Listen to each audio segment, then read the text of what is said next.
ladies and gentlemen, start your engines. Let me make sure everything's set up, y'all. Ladies and gentlemen. Alright, bet. So, what's good, y'all?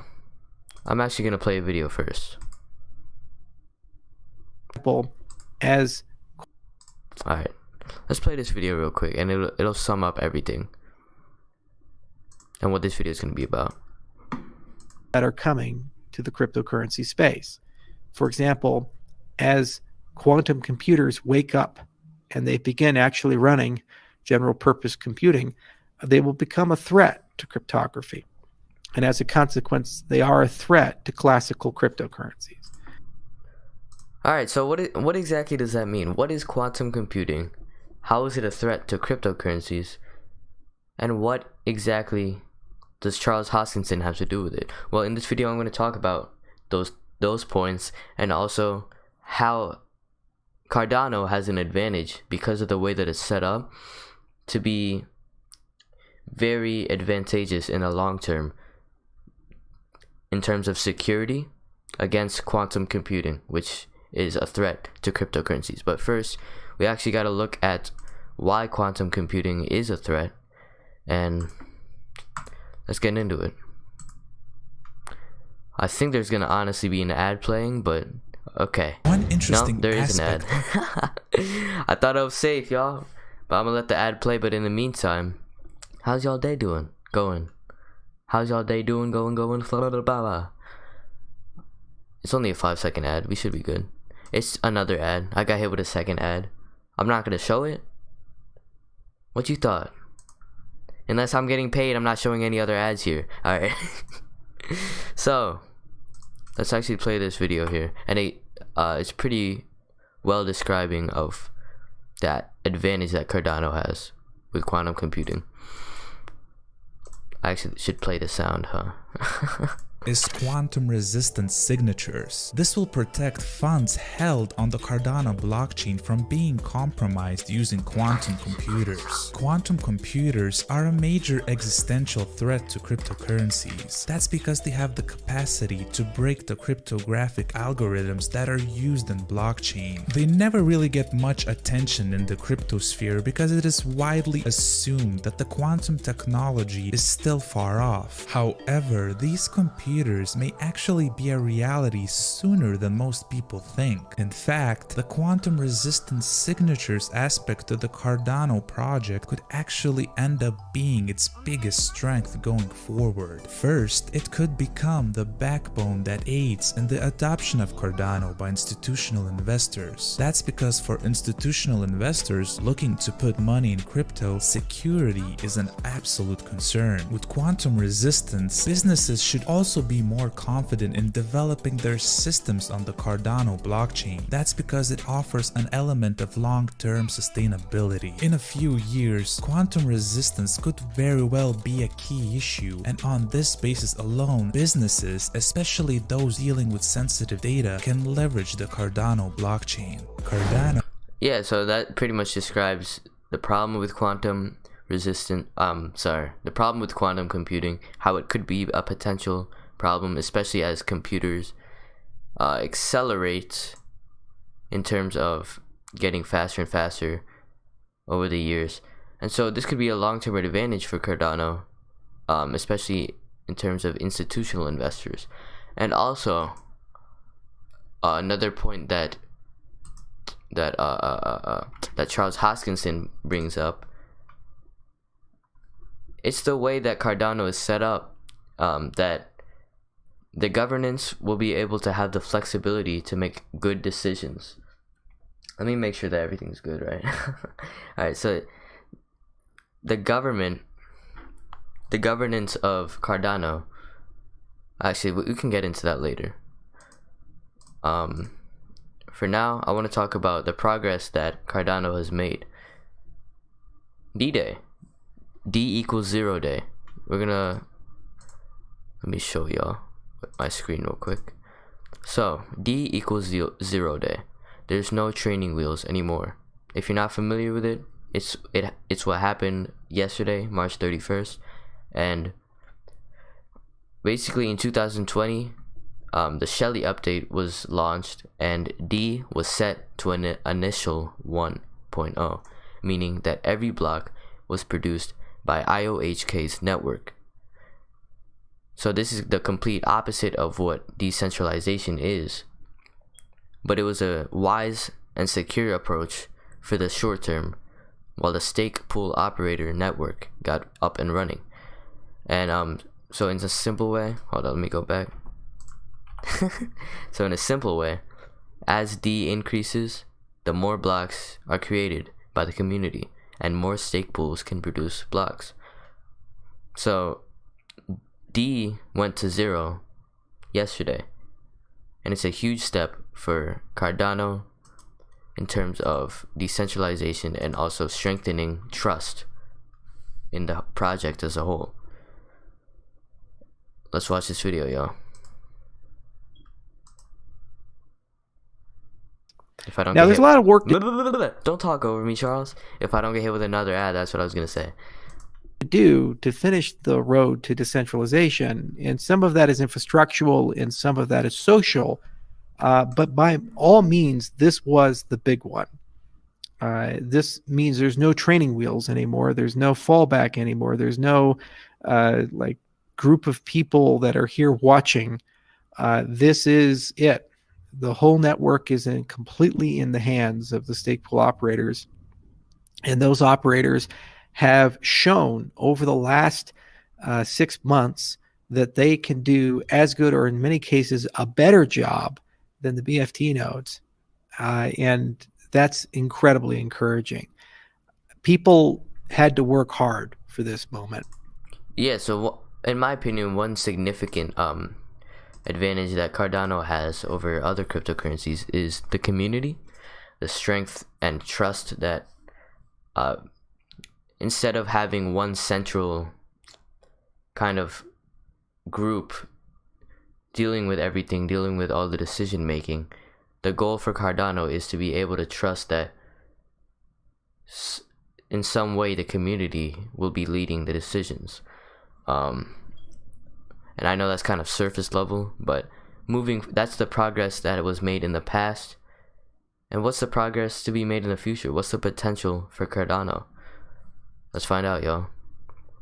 So Charles Hoskinson actually brings up a few points here where he talks about peer-to-peer, which I have a picture of it. Peer-to-peer is the next You gonna let me talk, bro? Alright, so the first point he brings up is things that now must happen.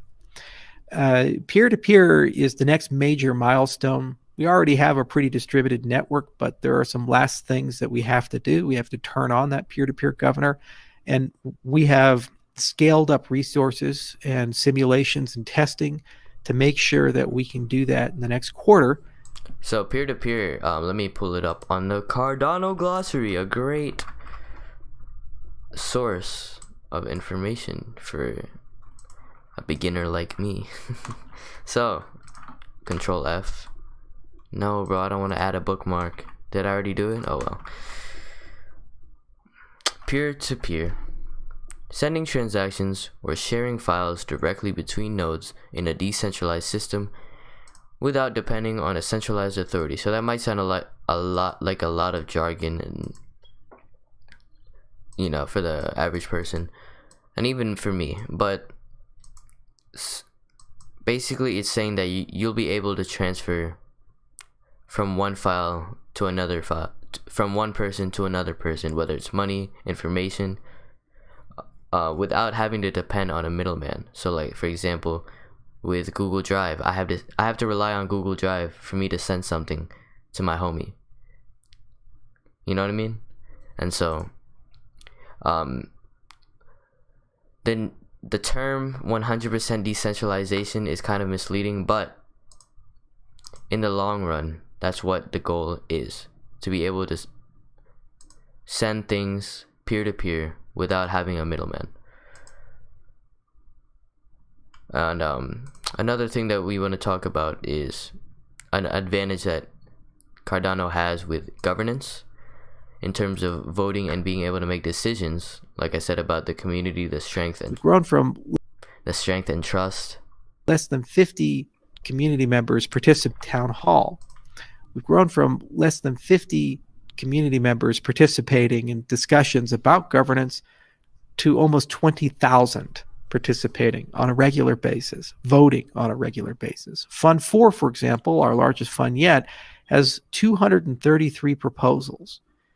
The coming Fund 5 will probably have twice as many and millions of dollars at stake. This is more than just a treasury. This is building an expert class. This is building a mechanism for discussion and debate.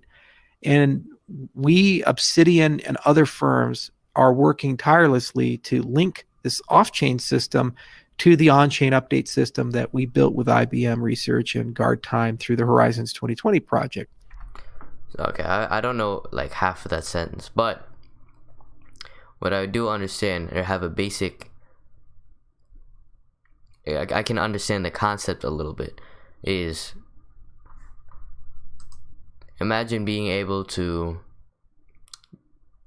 go to the government. Okay, so here, let me put it like this. So Bitcoin, with their governance, the group that the developers and all of them, they have to make the decisions all for the entire network. And it's not very efficient. It's resulted in hard forks like Bitcoin Cash, Bitcoin blah, blah, blah. But what he's proposing and what he wants to be in the long term is for Cardano to be, for the community of Cardano to be in the long term something that is making decisions. And another advantage that Cardano has over any other cryptocurrency, in my opinion, is the culture. And I'm just going to let him speak because I'm horrible at it. Each and every one of you listening is a member of this.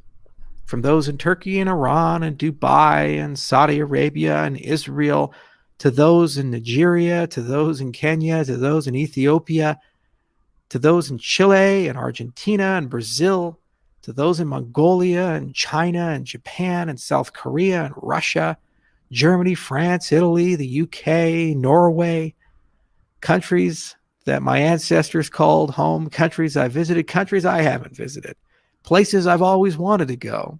We even have Cardano community members in Antarctica at the research stations there. And right here in Colorado, warm and sunny, there's a lot of fans I run into these days. And up in rough and rugged Wyoming, the blocks that are being made, some of them are by a stake pool operated by members of the University of Wyoming, the first academic institution in the world to run a stake pool for any cryptocurrency. And that trend is going to continue. And this protocol has become a family, and you're all part of that family.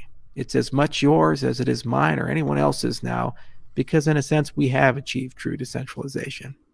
The dream won't die, and all the elements are here for us to live quite a long time and for us to rise to the challenges that come. And today, March 31st, 2021, our D-Day, I firmly believe that our best days are indeed ahead of us. And I firmly believe that we will continue growing at the pace we've grown before, and this movement will eventually become the financial operating system of the world. And that will enable countries, individuals, the rich and the poor to work together to actually create a world where it's fair, a world where we get to do things in a transparent, accountable way, as opposed to an opaque, corrupt way. A world where the least amongst us have access to the same services as the best, the wealthiest, the most powerful. You're all contributing to this in your own way. It could be as little as selling a t-shirt, creating a sticker, sending a letter of support, to as complex as building the DeFi applications millions of people will use in the years to come, and every single thing in between. All we had to do was just push that first domino. Tagline of my company is cascading disruption. It's not really a hard concept. somebody has to light the fuse. And if you follow it long enough, you get to the dynamite. And that's what we did together as one community. And today is a day we can all take reflection to that. We can wake up tomorrow with our hearts in the right place, our minds thinking hard, and roll up our sleeves and continue the work. There are many years to come. And as I've mentioned, I'm a pretty young guy. The best years of my life, I'm going to spend working here, doing these things. And I cannot wait to see what you build with me as my partner and my friend. Until next time, thank you so much. Enjoy this day. And the next major thing is going to be Alonzo. Cheers.